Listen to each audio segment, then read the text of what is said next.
Good evening. Our getting together today is to tour schools without going to schools.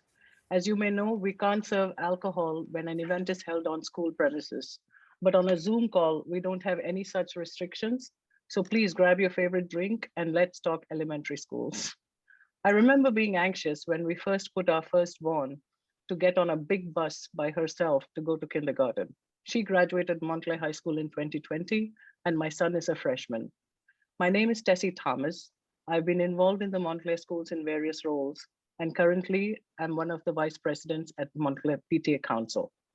The focus today is to try and answer as many questions as you may have, and hopefully that takes away some, if any, anxiety you may have related to transitioning to the Montclair Public Schools. If you're a returning family, hopefully you will also help answer some of the questions with us. But the main objective of today is to make connections, connect with other parents so that you can start your collective journey. I want to thank the PTA presidents of each school for making tonight happen. Before we get going, I was thinking it may be helpful to share some information on how Montclair schools are organized so that there is sufficient context to our chat today. As you may know, in Montclair, we have an appointed Board of Education, or BOE. The BOE has 7 members who are appointed by the mayor for a 3-year term. The BOE members are volunteers. I say that as I remember someone asked that they take a pay cut. They can't. The head of Montclair Public Schools is Dr. Jonathan Pons, our superintendent, who has joined us today. Each school, except the high school, has a parent-teacher organization. And just like the BOE, each PTA is also a volunteer organization. We are not paid. All PTAs come together to discuss ideas and share best practices at the PTA Council. Tonight, you'll hear from the PTA presidents of all the elementary school, including Hillside, which, as you know, starts at grade 3. There is a wealth of knowledge on this panel. You can get school-specific questions answered. Please share any questions you may have in the chat box. We will hear from Dr. Pons before he has to rush, and then we'll start with the PTA presidents. All yours, Dr. Pons. To all families, thank you for allowing me to speak and welcome. I have 3 boys, and I remember the first night that my eldest son Caleb was going to go to school for the first time. No one slept that night. Caleb didn't sleep, we didn't sleep, and we were a nervous wreck. And when you hand off your child to a teacher for the first time, when the tears are flowing and he's crying, and the teachers are assuring you that things will be okay, is something I felt as a parent. And I always told people, once I experienced it as a parent, I then became a better administrator. So thank you. Thank you for letting us work with you and your families. And I'm here to serve. And that's what my job is, to serve the families in the community of Montclair. So thank everyone, and have a wonderful, wonderful meeting. And if you email me, it may take time for me to get back to you because my emails box are flooded. So copy Nina DeRosa on it, and she will contact me via phone or walk in the office and tell me to respond to certain things. So thank you all, and have a wonderful, wonderful evening. Thank you, Dr. Pons. We are also collecting questions in the chat, so feel free to type your questions. Someone told me recently that only good-looking people keep their cameras on. So if you're up to it, please turn your cameras on. Otherwise, we are talking to some blank screens. All right. How about we start with Edgemont? Norrinda? Just finding you, Norrinda. Hold on.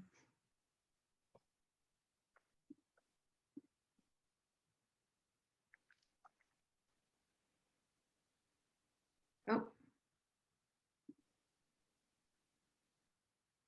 Hi, I didn't have the ability to unmute at first. Good evening, everyone. My name is Norrinda Hayat, and I am the PTA president at Edgemont Montessori School.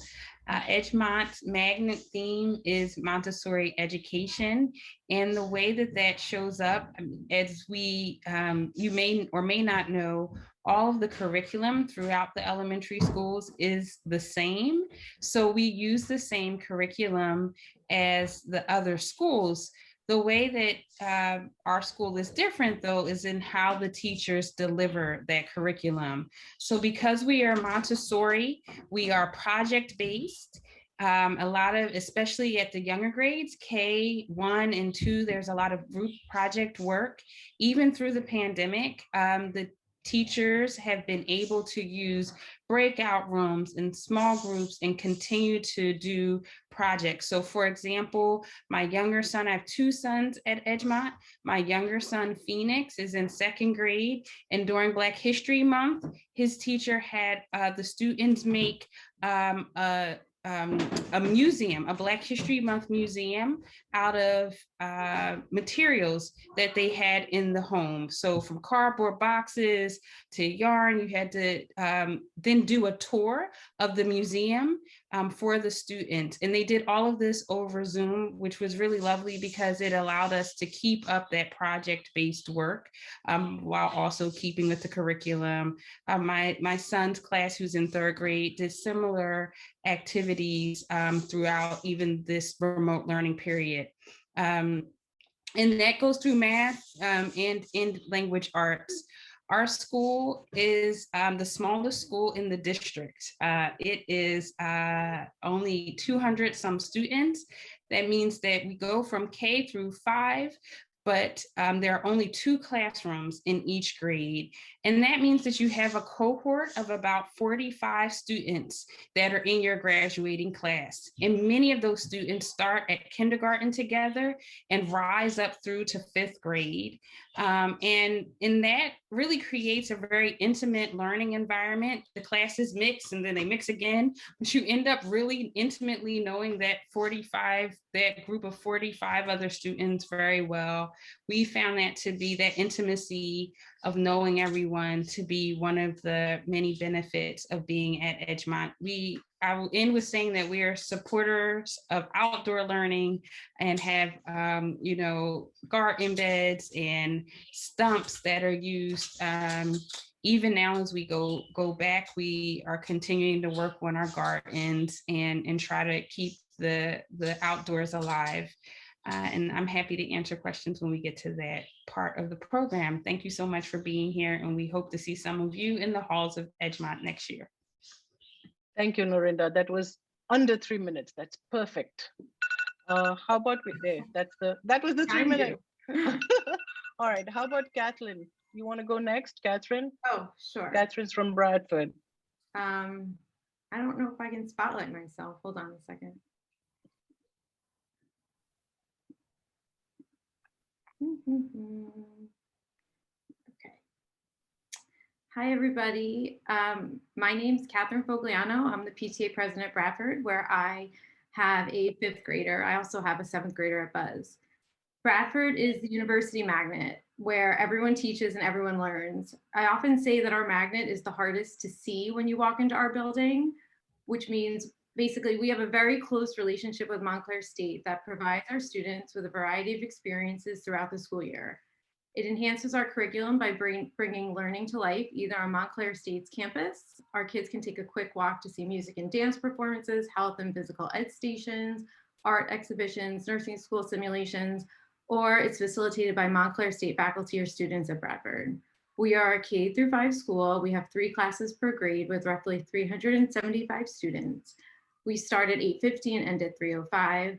We are also the home to 4 classrooms for students with autism, ranging from a self-contained environment for some to an inclusive one for others. We have special education teachers trained in Linda Mood Bell, Touch Math, Level Literacy Intervention, and some are also trained in Wilson, Orton Gillingham, and alphabetic phonics.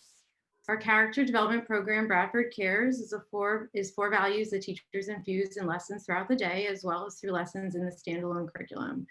Be respectful, be responsible, be compassionate, and be in control. We teach lessons in each of these values for the 6 areas of the school: classroom, hallway, bathrooms, cafeteria, playground, and the bus. Every student receives music, art, physical education, Spanish, and technology weekly, along with the core curriculum. Our K through 2 go to library weekly, while 3 to 5 visit every other week just to check books out. We have lunch in our multi-purpose gym, which is broken up into a small area and where the kids eat, and they use the large space for gym. They share the space by grade level and they play outside by grade level for recess, which is about 25 minutes. Our children get outside as long as it's above 28 degrees and they eat outside in the nice weather. Older and younger children may mix at times for teachers supervised activities like book buddies or big buddies. We also have a very active PTA, which runs many fun events like Bradfest, pancake breakfast, bingo nights, talent shows, raise the roof fundraisers, along with special events like this year, our Bedtime and Books presented Misty Copeland for children for a nighttime event. She read her book. We have an ASE program twice a year where classes range from sports, art, technology, and more. And there are many volunteer opportunities with us as well as classroom related experiences. Bradford also proudly has our Area C, the Anti-Racism and Equity Action Committee, born out of outgoing efforts of staff and parents to create an anti-racist environment after a school-wide town hall and race that occurred last year. The committee, composed of staff and parents, aims to create an inclusive and equitable school environment by actively and unapologetically dismantling bias and racist ideas, consistently working towards shared values, and holding all members of our community accountable for the safety and equity of school. Overall, Bradford is a warm, welcoming school, and we are excited for all our new friends to join our Bradford family.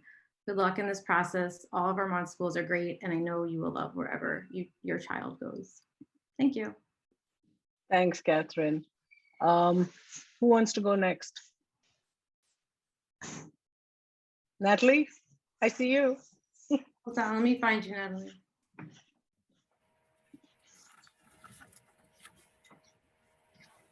Hi, good evening, everyone. My name is Natalie Sullivan, and I'm one of the co-presidents of the PTA Northeast. I have a third grader who's been at the school since kindergarten. Our school is the one that's located on Grove Street, close to Applegate's Ice Cream, and our principal is Gail Clark, Dr. Gail Clark. Our global magnet is Global Studies, and this is a study of geography, culture, anthropology, and history that permeates a lot of the activities that the children do academically, as well as extracurricular activities. For example, each of our grades is assigned every year a particular country, and then throughout the year they do reading and writing projects, they may do art projects, or they may even do musical performances based on their assigned country. Our PTA also hosts activities like an annual cultural heritage dinner and a GOB, which is our trivia event that we host annually. We are one of the early start schools. Our drop-off begins at 8:10 in the morning, and the last bell, which means you're tardy, which I know well, is an 8:25 bell. Dismissal is at 2:35, and all students must be picked up on foot, not by car, unless they are riding the bus. We have before care and after care offered by the Y, and all of our students, in addition to the curriculum that's shared by other elementary schools, enjoy one session of related arts each week, including Spanish, of each actually, Spanish, technology, global studies, music, PE, library, and art. Our students begin learning the recorder in third grade, and are eligible to start band in fourth and fifth grades. Our teachers do assign homework, but not on weekends or during school breaks, and there are no outside school projects that kids have to work on. All students have a 25-minute recess, and the kindergartners have an extra 30-minute recess. We have a school garden that teachers can sign up to work with parent volunteers in the garden with their classes. We have a large library and a multi-purpose gym, auditorium, lunchroom. We are also one of the schools in the district that has English language learners, which means that we have students who do not speak English proficiently, and they spend part of their day with a particular teacher to help them gain English skills. To accommodate all student needs, our school offers in-house occupational therapy, physical therapy, speech, auditory support, and counseling. There is push-in and pull-out support, paraprofessionals, and resource room for all grades. We also have self-contained classrooms for children who need extra support in a smaller setting or who need to learn at a different pace. We have a full-time social worker who hosts activities like Lunch Bunch for children who need additional social interaction, and a full-time nurse. Our community practices bucket filling. That's a character development program that uses positive reinforcement to teach us how to fill other people's buckets with kindness, as well as protecting our own buckets. As part of our Buckets and Beyond program, some of our fifth graders serve as ambassadors to be greeters for younger children and to engage in other philanthropic activities during the year. Our School Action Team for Partners, or SATP, became very active in the past year. It involves our principal, PTA officers, teachers, and parent volunteers, and we focus on anti-racism and equity throughout our school and across several areas like professional development, family engagement, curriculum, and policy and procedure. Our demographics committee is exploring the achievement gap and focusing on ways that we can work with staff, family, and students to help all students meet and exceed expectations in an unbiased environment. We have a very active PTA that's looking very much forward to getting back to some of our traditional events. And we have an active 5th grade committee that plans activities throughout the year for our graduating 5th graders, including an annual visit to the UN, a Jeff Lake day camp visit, a trip to Broadway, and our moving up ceremony. I welcome any questions when the time is appropriate, and I also wish you good luck in this decision-making process. Thanks. Thanks, Natalie. Patty, you want to go next? Hold on, Patty. Where are you? You guys are supposed to be in alphabetical order. I'm out there. There you go. Oh, there I am, spotlighted. Hi, I'm Patty Gamcsik. I am the PTA president at Watchung School. I have a daughter in 2nd grade. She started there as a kindergartner. Watchung has the same hours as Bradford and Bullock. I think we start at 8:50. We end at 3:05. On a abbreviated day, the end of the day is 1:40. Where do I want to go? The kindergartners have, everybody all the children get, have a lunch. They go out on the playground. They have lunch inside. We have a dedicated cafeteria. They have their lunch and then they go outside across the street, across North Fulton, which is blocked off at Frederick and Garden Street all day during school hours. They cross the street, they go to the playground. After lunch, they have access to the athletic field, which is a good thing because that tends to dry quicker than the grass that's behind the playground, so they don't quite get as wet if they're outside just after it rained. The kindergartners get to go outside twice a day. They go out during lunch, then they go out again in the afternoon. So they go out, they have a twice a day recess. What else? Our magnet is the STEAM. We're the STEAM magnet. We have a greenhouse that all grades take a class in STEAM. It's one of the related arts classes, and it's a hydroponic growing environment. They grow plants, they grow herbs, they grow veggies. I went in to help Grace's class last year, not during the pandemic, and earlier in 1st grade. We went in and we made pesto, which was a lot of fun. Keeping with the greenhouse, we were just awarded a $10,000 grant from Sustainable Jersey to use for an outdoor classroom in a little used courtyard. There's a little courtyard off of the wing where the gym and our auditorium and our 2nd grade classrooms are. And as well as a $500 grant from the New Jersey Native Plant Society. The areas will be transformed into a thriving outdoor space that will feature native plants, bird and beneficial insect habitats, and an outdoor classroom with STEAM centers. We're just planning now to start the landscaping by early June for anticipated use this September. But our STEAM teacher and a parent volunteer worked very hard to come up with the grant, prepare the grant, and they were rewarded with $10,000. So we're really looking forward to transforming this area that is just not used really for anything now. And the children will be able to go outside and there'll be butterflies and native plants to New Jersey. And we're really looking forward to using that space. We also do something called Wake Up Watchung during normal times, where every morning a different child or children are able to read the announcements to school. And I think they usually do the Pledge of Allegiance, which is funny because they always end at the end, and they always say, and today will be outdoor recess. And the children all think that that's part of the Pledge of Allegiance. Well, at least my daughter did, and they all laughed about that. As I said, we have a separate cafeteria. We do a lot of events like the other schools. We have a talent show, we have a bingo night, we have a Halloween parade that the children come out and walk to Watchung Plaza and just go up North Fullerton and around the plaza and come back. And there's generally parties in the classroom after that. We offer after-school enrichment classes in the fall and spring. They're usually, and they're available to all grades, K through 5. We tend to get most of our children in the K through 2 grades. As the children get older, they have other activities, so they're not quite as attended, but kindergartens are encouraged and more than welcome to participate in the classes that we offer. We have a book fair every year with Watchung booksellers. We do a field day in June out on the athletic field across from school. And we usually have a winter and a spring concert. The last 2 years they had the winter concert at the high school because our auditorium was being worked on, but now hopefully it'll be back. We'll be able to use it when we go back. We do our related arts a little bit different. I'm trying to remember, it seems like it was so long ago, but instead of we do like a trimester where we would have, the children would go to art 3 times a week for that trimester. Then they would go to STEAM 3 times a week, and then they would go to Spanish 3 times a week. And then they have tech, and they have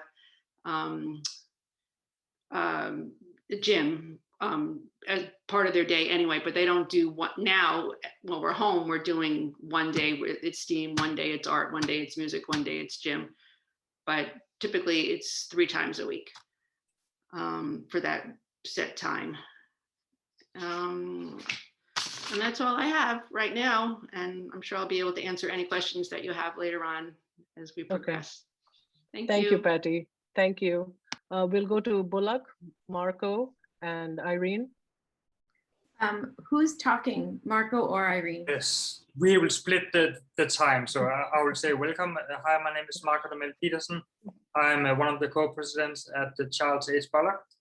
I have 2 daughters, Mia, who is in kindergarten, and Elma, who is in 3rd grade.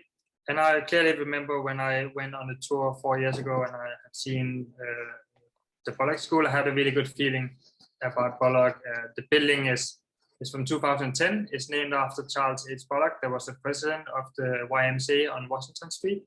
So it's built in 2010. So it's a wonderful building, brand new, light, and really nice facilities, a brand new gym, like a playground, and also a nice garden. And Charles H. Bullock magnet theme is environmental science. And that's really interpreted in the broadest possible sense at Bullock. So it's about natural science, it's about sustainability, it's about learn to recycle, it's about energy, and also like how we relate to nature. So every year for example, we have an eco fair where kids learn about recycling and how to grow plants. We go and visit Sandy Hook. We go to the environmental center. The 4th graders go on a camping trip. We also have 2 turtles in our school. So it's really all about like how do we take care of our environment and how do we learn to recycle and conserve energy and really live the most green way as we can. And I will pass it over to Irene.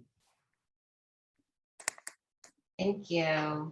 Hi, everyone. My name is Irene Rosenthal. I have a 2nd grader at Bullock, and I also have an incoming kindergartner. So I am sort of halfway over the pain, but I'm with you. I'm feeling it. And I'm a social worker, so I'm going to talk more about the social emotional strengths that Bullock brings to this conversation. So there are 4 pillars of CHB, and that includes educating the whole child, reading and writing instruction, differentiated instruction, and an integrated curriculum. And essentially what that includes is focusing on the social emotional development of our kids. All of our students are taught to focus and practice CARES, which stands for cooperation, achievement, responsibility, empathy, and self-control. We practice responsive classroom. We also have a common language that we use to develop intrinsic motivation. Our PTA is very involved in bringing some of these amazing programs to CHB, And one of these is Teachers College, a Teachers College reading and writing project, which is an extensive professional development program which aids our teachers in enhancing our students' reading and writing. And that strong culture of reading and writing starts in kindergarten. And like some of the other schools, we also have a buddy program where our fifth graders match up with our kindergartners. And that is just an amazing relationship to watch grow. And we have writing workshops and celebrations, and our students' work is hung up all over the school. And I think that's the one thing that we can't show you, but you know, when you walk into Bullock and when you walk into all of our schools, really you see all of our children's work up on the walls. Sorry, you see all of our kids' work up on the walls, and it's just an amazing, enriching experience to feel like you're part of that, and your kid can feel proud of that. And along the other lines, we have level libraries in the classroom, extra support and enrichment for different subjects, and cross-curriculum thematic units. So I look forward to speaking more about that. Thank you, Irene. Brian Fleischer is the president of Hillside PTA, which is the sister school to Nishuane. The Nishuane president, for some reason, is not here and is not responding to text. So Brian, do you mind talking about both the schools? Sure, I will do my best. Nishuane and Hillside are sister schools. Nishuane is a K-2 school. And then everybody at Hillside has a guaranteed place. Everybody who attends Nishuane has a guaranteed spot at Hillside for grade 3 to 5, although it is possible to request transfers among schools during the year, and sometimes Hillside receives students who transfer from other schools as well. But generally, if you enter kindergarten at Nishuane, you'll continue through Hillside, and then the feeder school after that is Glenfield Middle School. Nishuane, Hillside, and Glenfield have a kind of a consistent gifted and talented theme.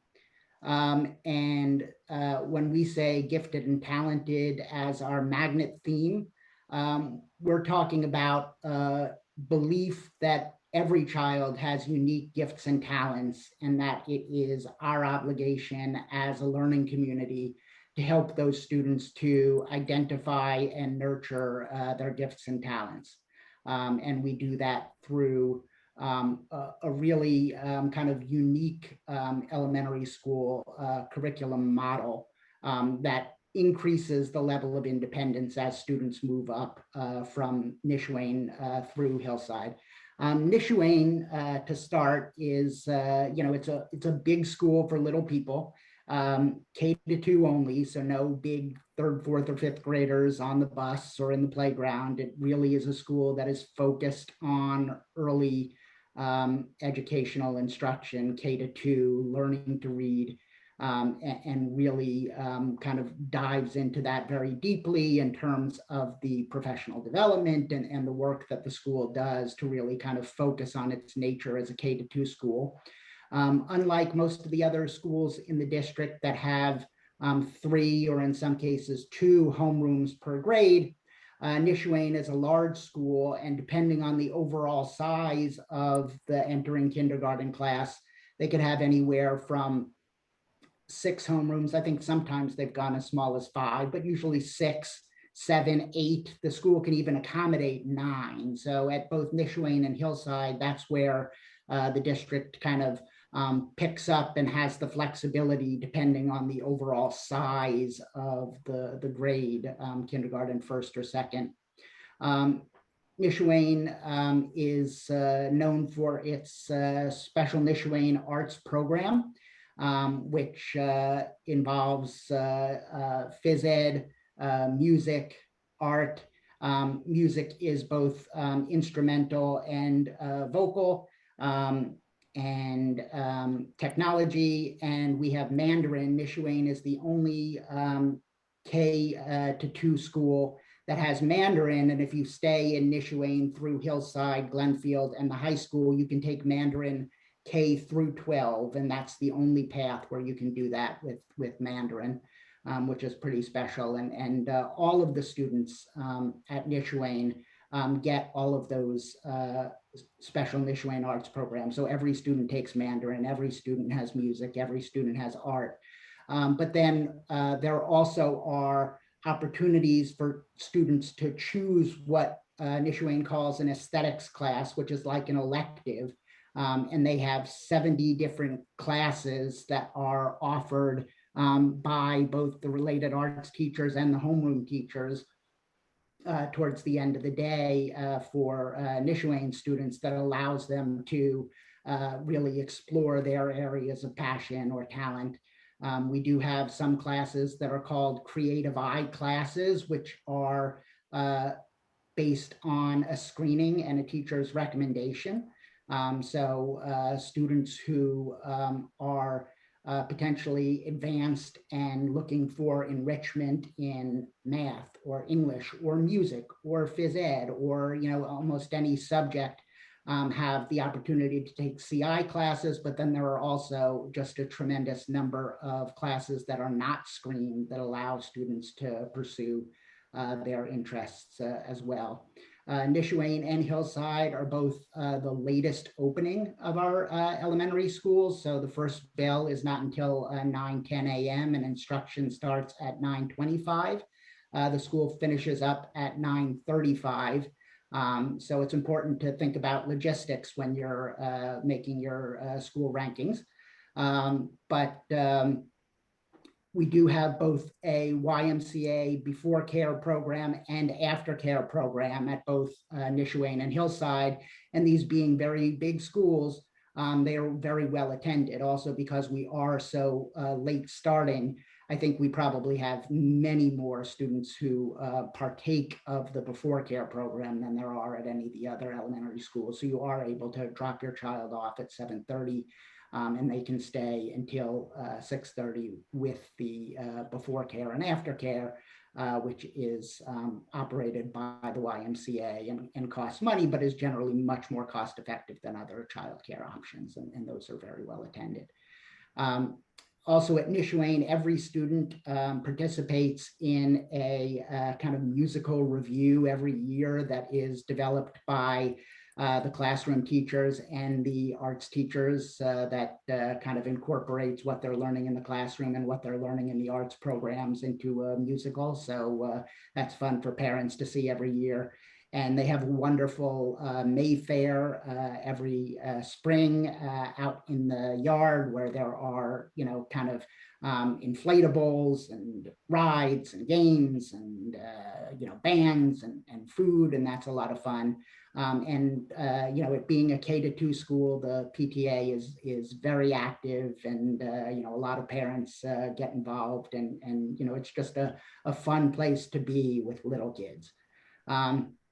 Then as you move on to Hillside in many ways feels almost like a middle school for upper elementary school children.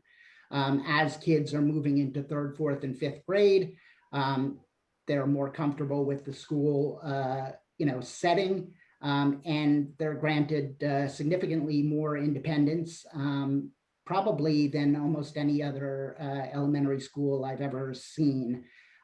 Traditionally, you'll have 2 teachers for core instruction, one who will teach English language arts and social studies, and another who teaches math and science.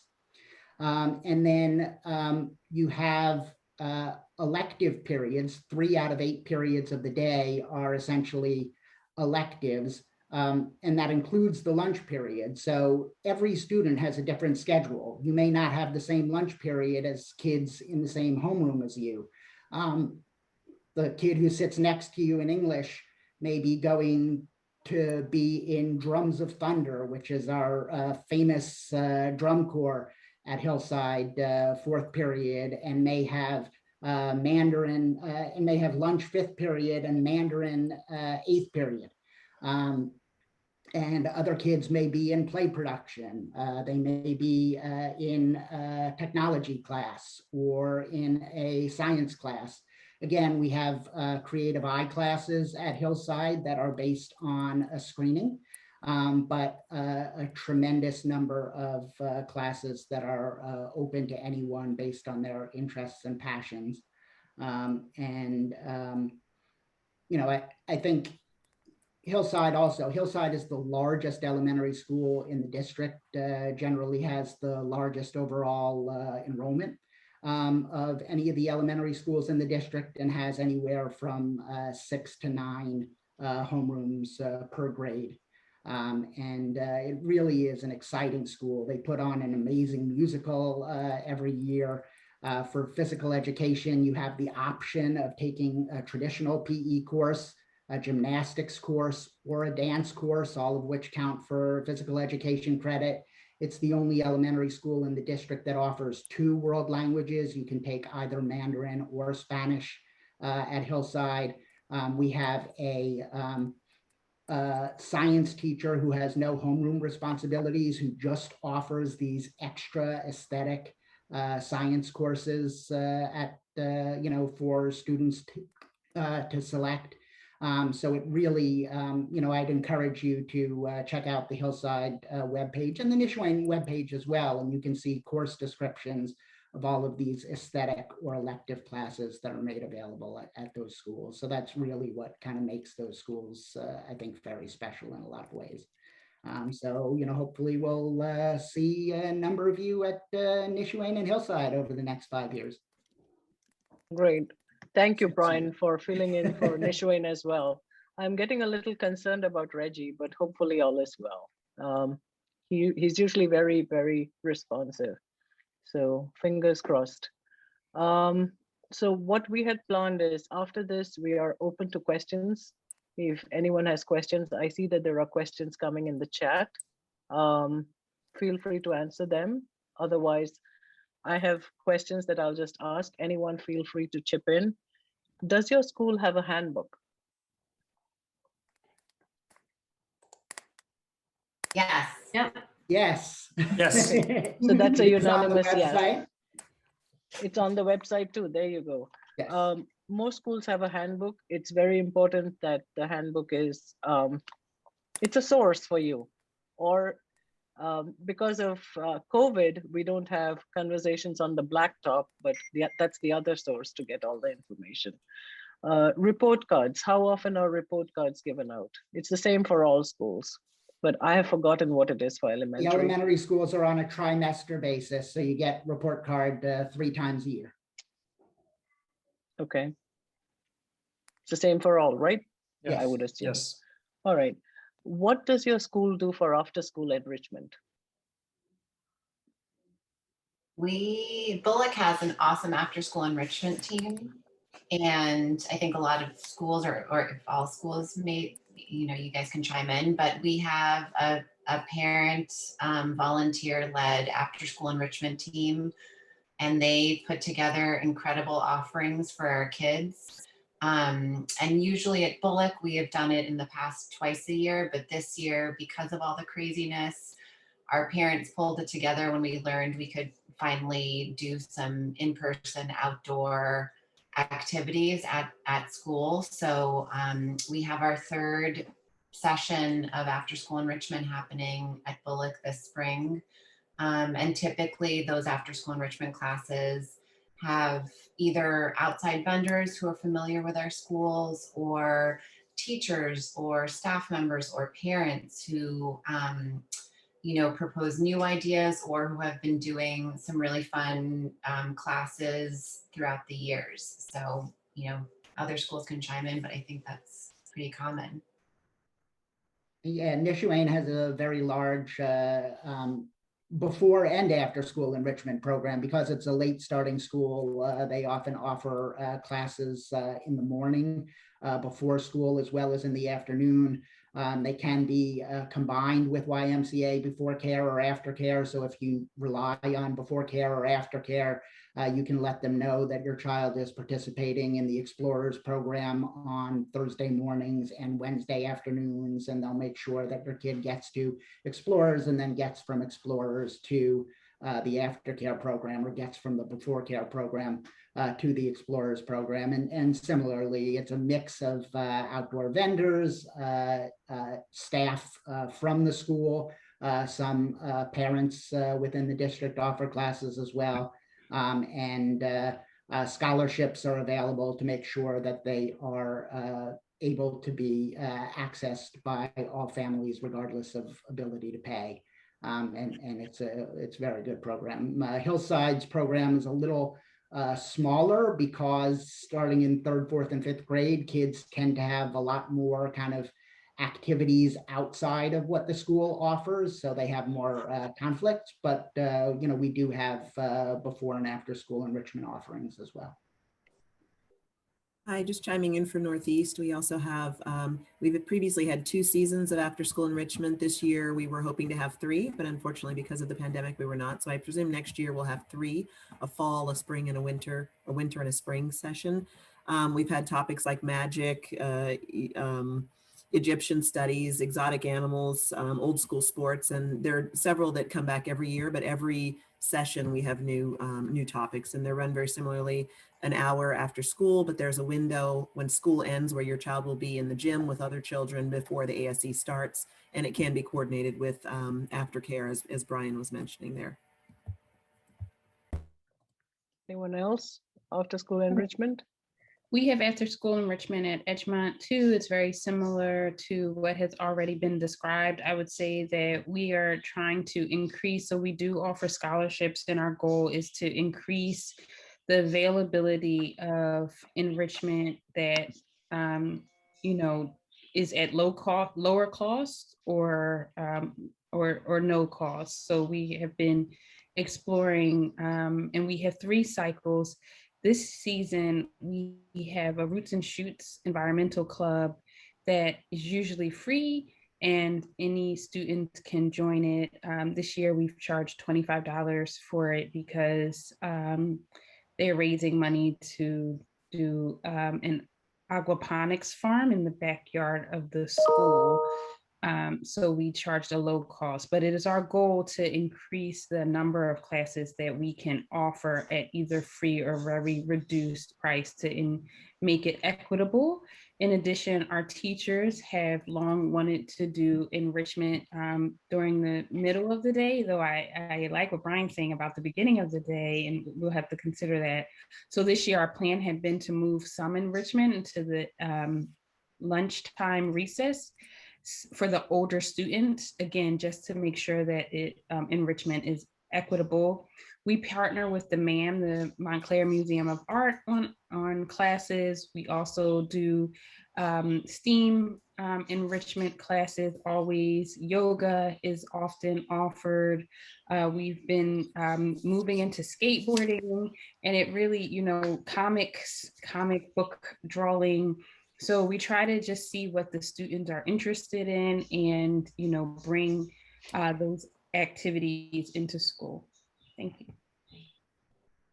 We also have enrichment like everyone else, but we do run a before school running club in the fall and the spring. It starts in second grade, and we do 2nd and 3rd graders once a week and 4th and 5th graders once a week. And I think it's like 30 minutes.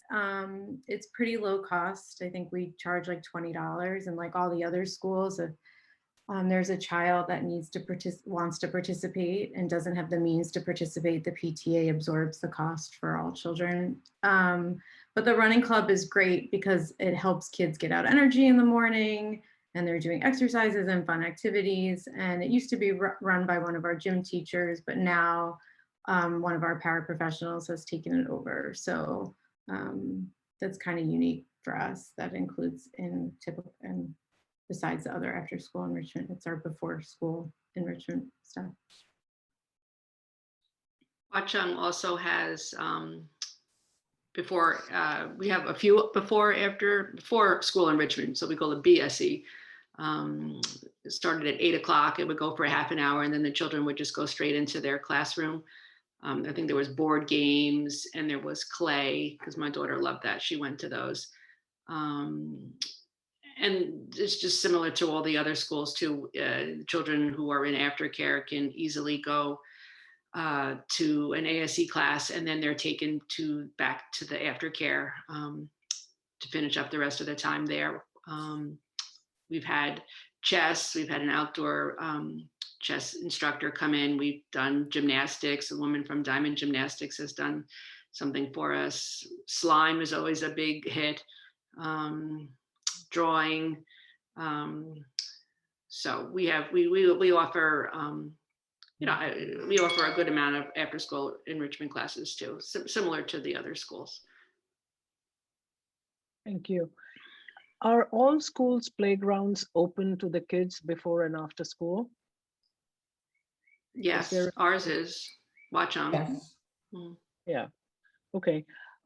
As far as the PTA is concerned, how do families hear from the PTA, other than joining the PTA?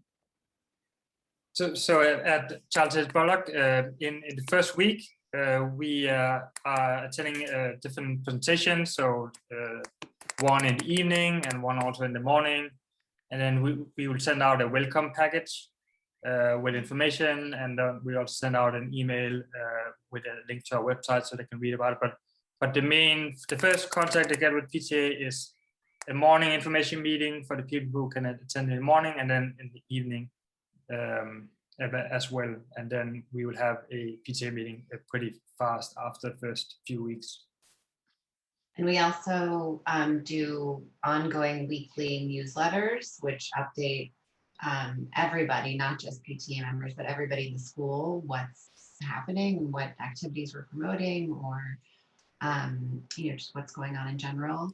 And as well as with the other schools, I think we are also doing kindergarten socials in the summer leading up to school. So that's one point of reference, not necessarily, actually, you know what, that's PTA-ish, but it's certainly more kindergarten focused. Yeah. So that's, your first point of contact.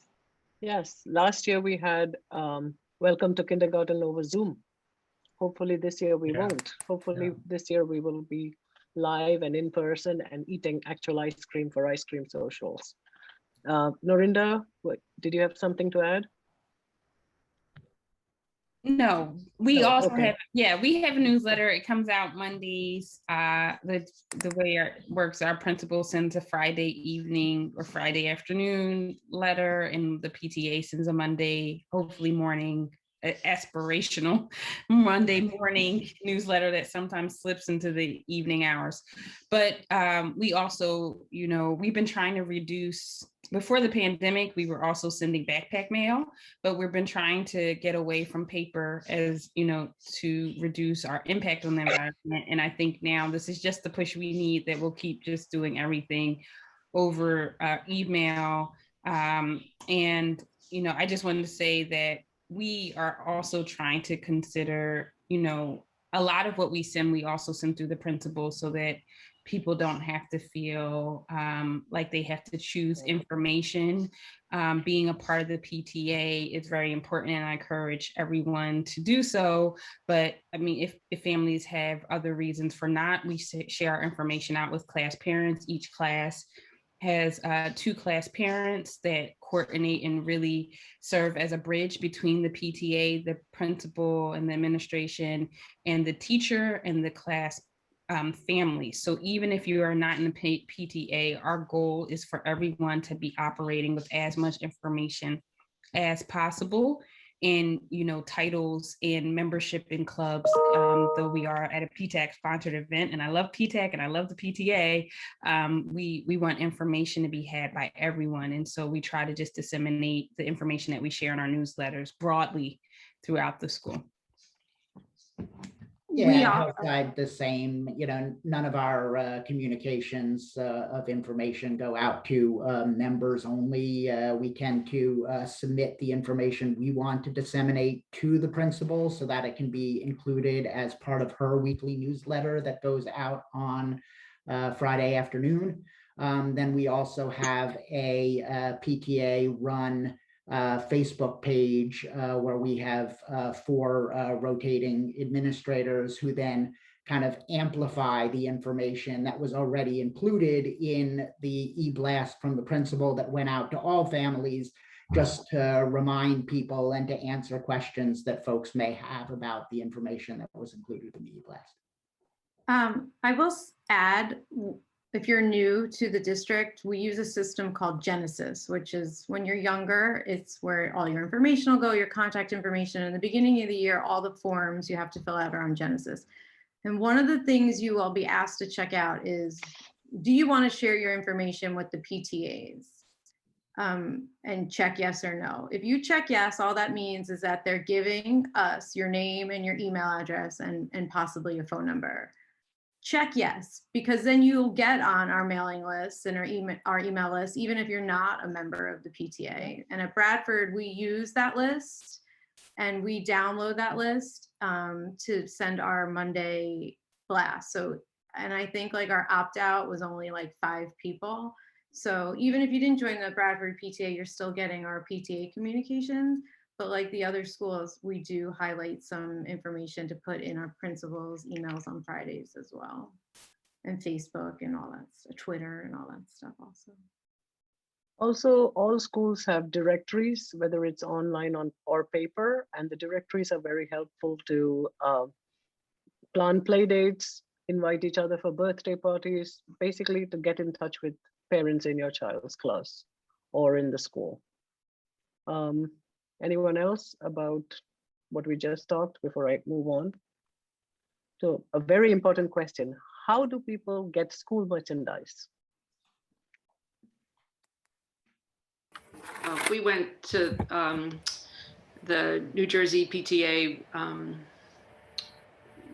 I guess transitioned to a platform called Member Hub.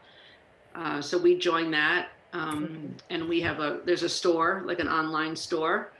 And so we put our spirit wear, which include t-shirts, sweatshirts, caps, socks, depending on what we're offering. But it's through this store on the Member Hub. And then we have in December, we usually run a spirit wear sale where you can get specialized things like my Watchung, can't know if you can see it, my Watchung jacket, my Watchung fleece. And that was just available in December, where we would do fleeces, I think pajama bottoms. I got some sort of a workout shirt that's got a little knot in it to be fashionable. As my daughter would say, she got one too. And then it's just on the store. So you just go to our website and then you'll see the store, and that's where you can buy magnets and masks and t-shirts. That's how we do it. Yeah, Nishwain and Hillside are both similar. You know, we have an online store through Member Hub where you can get spirit wear. I've got my Hillside t-shirt with our eagle on there. Nishwain has the dragon. You know, we also at almost any in-school event, which obviously we didn't have many of this year, but I hope we will next year. Generally, we'll have a spirit wear team that has a table out. So whether it's back to school night or plays and, you know, back to school picnic, you know, we'll always have a spirit wear table out for people to shop in person as well. Great. Anyone else? If there's anything else that I have forgotten to ask, feel free to chime in. If not, yeah, go ahead. So yeah, I just wanted to say we have the same also online store, and also we have table out at all of the events, and that's always great to be able to see the stuff that you can buy. But also it's very important on Fridays we have a spirit wear day, so all of the staff the kids, and also sometimes the parents are wearing blue and green, which is our colors. So that's really nice. It's something we have been doing also now during the Zoom school. So to create the sense of togetherness and belonging. So. Great, thank you. There's a question in chat about twins. I wanted to say that Edgemont has a kindergarten wing, and we have the 2 kindergarten classes are together on one floor. They're the only 2 classes on that floor. And so they share an entrance with the first grade classes and an exit. They use that entrance and exit. The teachers walk them in and out for morning dismissal, and morning arrival and afternoon dismissal. And the classes are, right next door to each other. So that makes, seeing each other, if that's what the students want, assuming they want that, that makes it really easy and nice. Bradford has 3 kindergarten classes. We have a new wing, a new part of the building, and an original part of the building. 2 of the kindergarten classes are right next to each other in the new part of the building, along with 2 first grade classes and the library.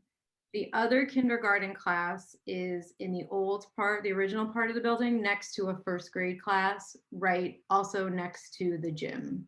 So there's 1 kindergarten class that's separate from the old. And I will also say the 2 kindergarten classes in Bradford in the new wing each have their own bathroom in the classroom, whereas the kindergarten class in the older wing does not have their own bathroom. And I bring that up because when there were in-person tours, everyone initial reaction is, oh my God, my child cannot walk to the bathroom by themselves. But in the beginning, the aides will help them, because every kindergarten class in the district, I believe, right? It's not just Bradford, has an aide in the class with them full time. There may be more if children in the classroom have that need in their IEPs. We'll help them get to the bathroom, but it takes a little time before these children are making it on their own.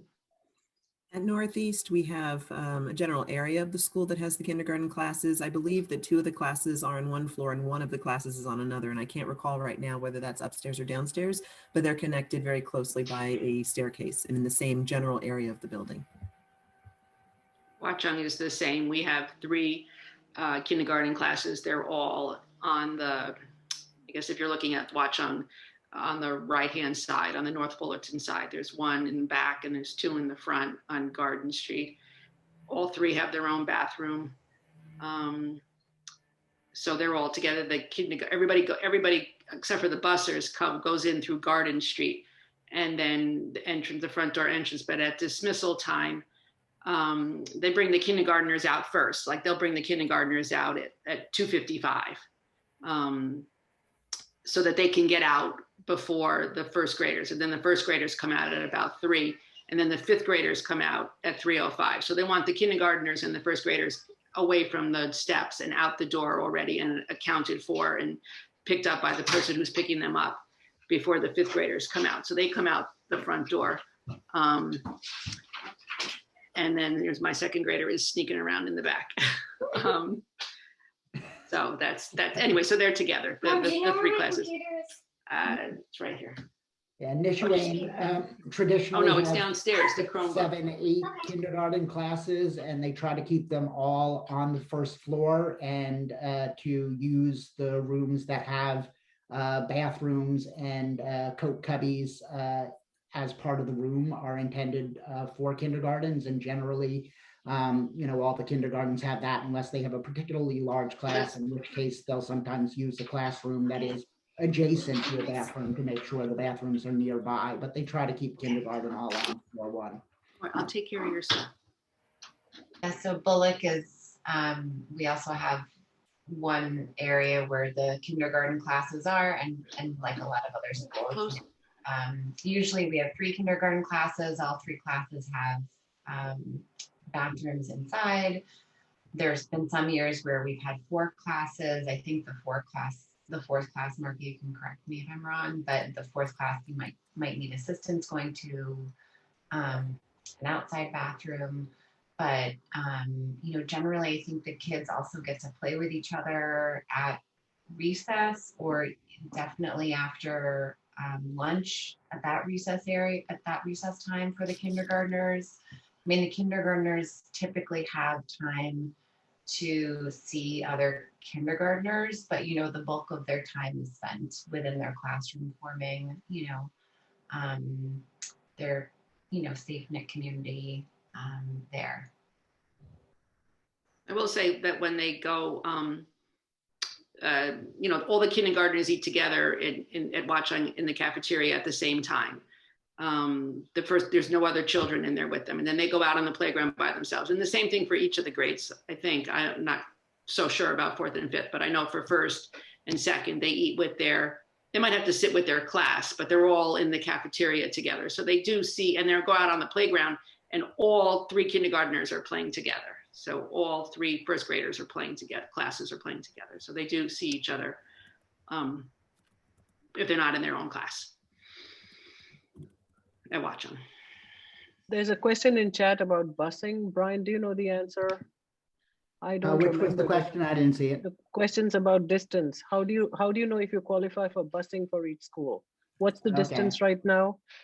So basically it is 1 mile. So if your house is more than 1 mile from the closest school entrance, and you can't necessarily rely on Google Maps, the district has its own transfinder software. So if you're anywhere, 1.3 miles on Google or closer, don't assume that you would qualify for busing. If you're 1.3 or more, you can probably assume that you will. But if you're in that border area between 1 and 1.3, you might want to call the transportation office if you can get a hold of them and see if they can run your address. But generally, any student who lives more than a mile using the district's software from the nearest entrance to the school building is entitled to free busing. Now, the last couple of years, and it was suspended during COVID, but hopefully starting in September again, there also is the opportunity for courtesy busing. So if you live 0.9 miles away from the school and can get to an existing bus stop for the school, that may be a little bit in the other direction from the school from your house, you can pay a small fee if there is a seat available on the bus, even if you didn't qualify for free busing. But we do provide free busing for 1 mile or more. Thank you, Brian. I don't see any new questions in the chat. So I thought this will be fun to do a rapid fire question. We'll go in alphabetical order, okay? So Bradford answer first, then Bullock, then Edgemont, then Hillside. That's how we'll do it.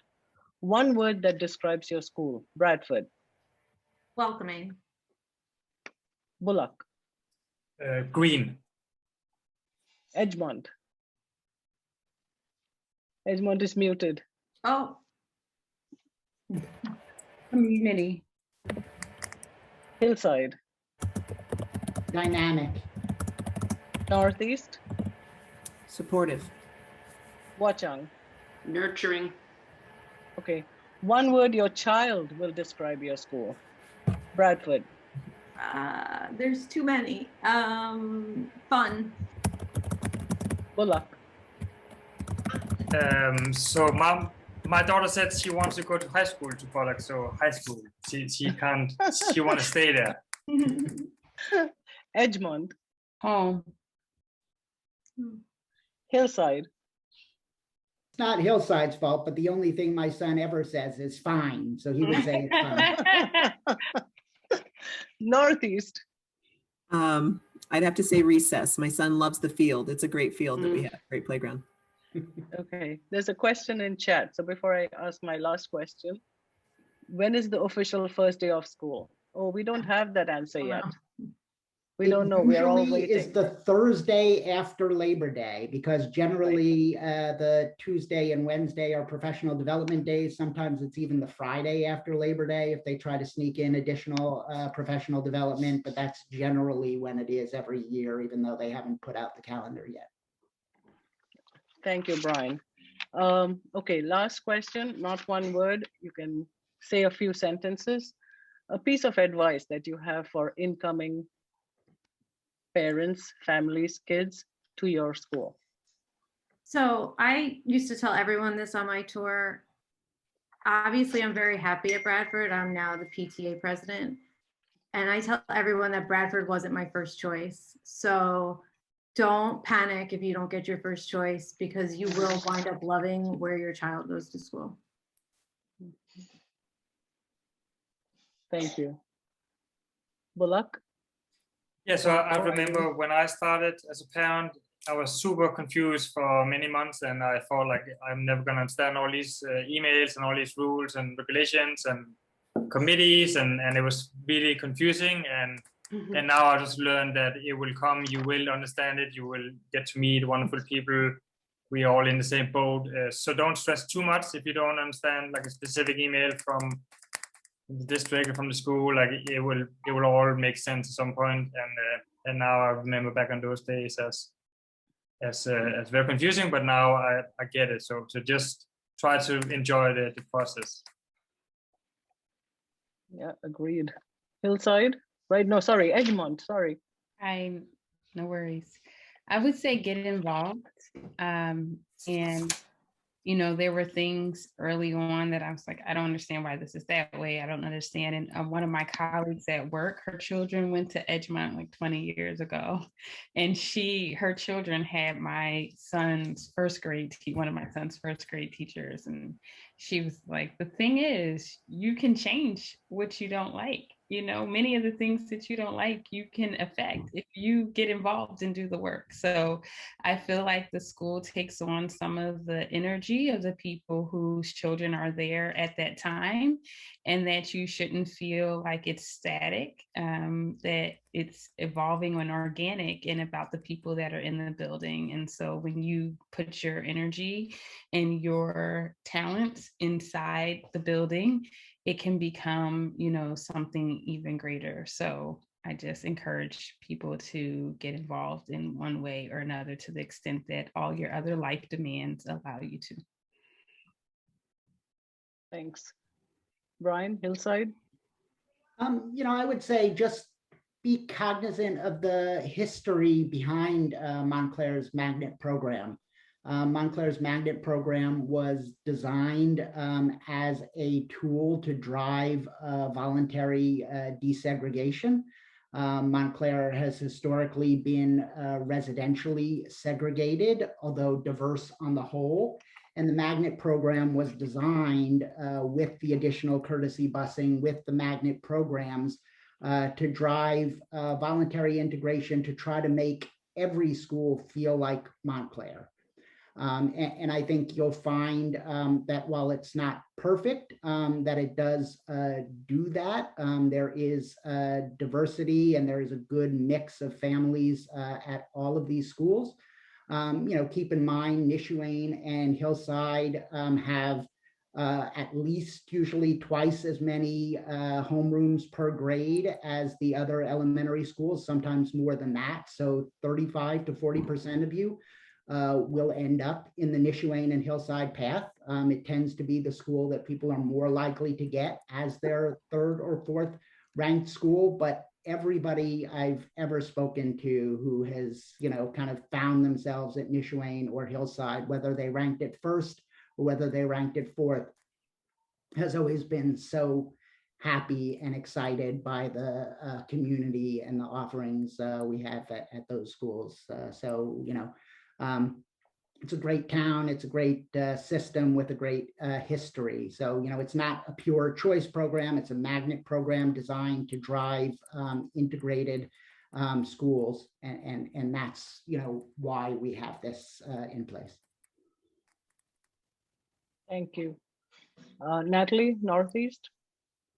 It's difficult to say at this time with the situation that we're in, but I would say try to visit every school. And what I mean by that, you know, when the school tours were going on physically, I remember I was able to take all 6 school tours, and it benefited me greatly to walk through the school and to think about my son there, what he needed in terms of organization and spacing and size and just, you know, physical location.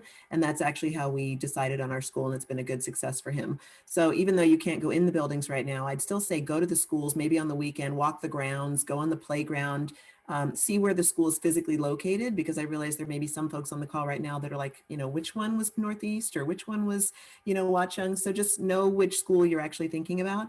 And just secondly, if your child has any particular needs or special needs, do your homework, reach out to CPAC, reach out to other parents who may have an experience with a special needs child in the district, but also realize that some of the decision-making may be out of your hands based on, particular programs that exist at certain schools. So I echo what everyone else said. All the schools are great and have their own special features. So good luck. Yeah. Patty, you have anything to add? I would just say that keep remembering that it's just elementary school. It's they're there to have fun. They're there to make friends. They're there to learn how to be away from us. I used to panic that she was going to be in this big school by herself, and then I would find out that she's going to the bathroom during lunch, which is across the hall, and I was like, who took you to the bathroom? Oh, I just went by myself. So they just learn how to do things without us in this warm, nurturing environment. And you just let them have fun, and you have fun, and don't be afraid to get involved, and just reach out to any of us on the PTAs at any school. We'd love to have you come join us and help us. But the kids are just going to have fun, and just remember that. And it's just elementary school. They're not going to learn how rocket scientists. So that's all. That's true. Well, as you heard, a lot of analysis goes into figuring out the right school for your incoming kindergartner. It becomes stressful and sometimes overwhelming. What we will say is relax, because each school is unique and equal. Each school has fantastic teachers, administrators, and a community that is waiting to embrace you. There is no wrong answer here. You just cannot miss. So what I would say is enjoy the journey. My daughter just graduated. It was 13 years, and my son is in a freshman, and we are enjoying the journey. You will too. Thank you for joining us. If you have further questions, I'm putting my email in the chat. Feel free to reach out and someone will get back to you. If I don't know the answer, someone on this panel will. So thank you. Thank you very much. Night, and good night. Good night. Good night. Thank you. Good night. Good night. Bye-bye.